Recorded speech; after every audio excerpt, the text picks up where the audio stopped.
লেবাননে ইসরায়েলি হামলায় হিজবুল্লাহ প্রধান হাসান নাসরাল্লাহর পাশাপাশি ইরানের বিপ্লবী গার্ড কোরের একজন জ্যেষ্ঠ কমান্ডারও নিহত হয়েছেন। শনিবার ইরানের রাষ্ট্রীয় সংবাদ মাধ্যম এ তথ্য জানিয়েছে।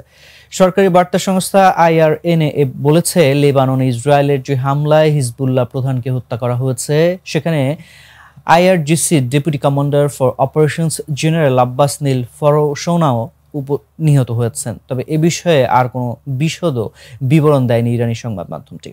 এর আগে ইসরায়েলি বাহিনী দাবি করে তারা শুক্রবার সন্ধ্যায় লেবাননের রাজধানী বৈরুতে বড় ধরনের বিমান হামলা চালিয়ে হিজবুল্লাহর দীর্ঘদিনের প্রধান হাসান নাসরাল্লাহকে হত্যা করেছে।